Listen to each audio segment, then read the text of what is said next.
ક્ષેત્રે સંપ્રાપ્તમ સ્થિતિમતિવરૈકાંતિક વૃષે સદાનંદમ સારમ પરમહરિવાર્તા વ્યસનિનમ ગુણાતીતાનંદમ મુનિવરમહં નૌમિ સતતમ અનેકેભ્યો સદભ્યો વિમલ હરિ વિજ્ઞાન દદતમ ભુવિર્બ્રાહ્મીં વિદ્યામ હરિવચન રૂપામુદયતમ હરિધ્યાનાસક્તમ શુભગુણમનાદ્યક્ષરમહં ગુણાતીતાનંદમ સકલ ગુરુમીડે મુનિવરમ. સ્વામિના હરે પ્રથમ તો સર્વે સંકલ્પને પડતા મૂકીને એકાગ્ર ચિત્તે થઈને શ્રીજી મહારાજ પુરુષોત્તમને સંભાળીને એમ ધારવું જે સ્વામી વાતું કરે છે ને આપણે સાંભળીએ છીએ એ પ્રમાણે સાંભળવી ને પોતાના અંતરમાં તપાસ કરતા જવું ને કહ્યું છે તેમ સમજીને વર્તવું. સ્વામિના હરે અનાદિ મૂળક્ષર મૂર્તિ શ્રી ગુણાતીતાનંદ સ્વામીની વાતો. પ્રકરણ 11 વાત નંબર 203.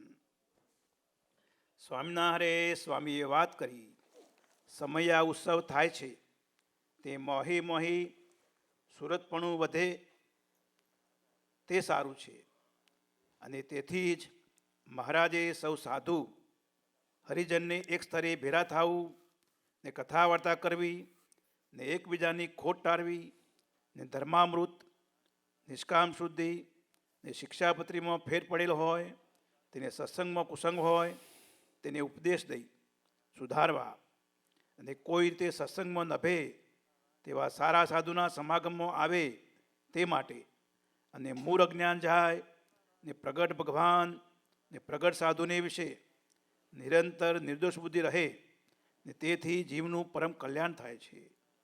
પણ આ તો ઓલ્યો ઓલ્યાનું ખોદે છે ને ઓલ્યો ઓલ્યાનું ખોદે છે.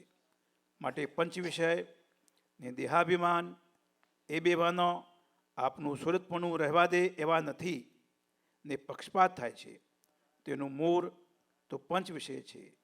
તેથી કોઈ રીતે અવિદ્યા જે માયા તે પ્રવેશ કરી જાય છે ને મહારાજ સાથે પણ કેટલાક માણસ લડ્યા હતા.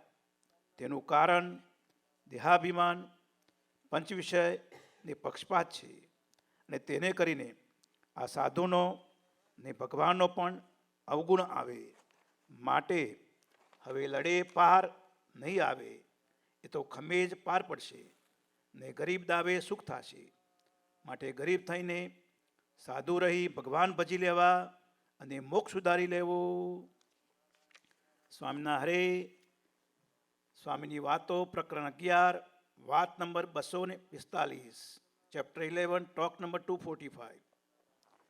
સ્વામિના હરે સ્વામીએ વાત કરી મહારાજ બોલ્યા હતા ને અમે સાંભળ્યું હતું જે અમારા મરેલ જ્યાં સુધી રહેશે ત્યાં સુધી તો ધર્મ એવો ને એવો રહેશે ને જ્યારે એ નહીં હોય ત્યારે રાજામાં પ્રવેશ કરીશું તથા પ્રતિમામાં તથા કોઈ આચાર્યમાં પ્રવેશ કરીશું ને ધર્મ પરાવશું.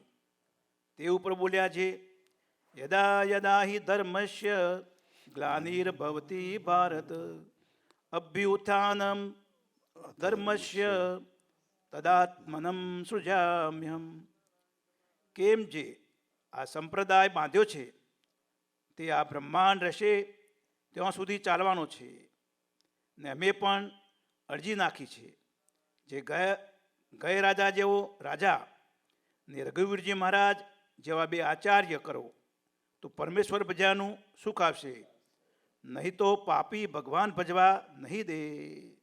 સહજાનંદ સ્વામી મહારાજની જય.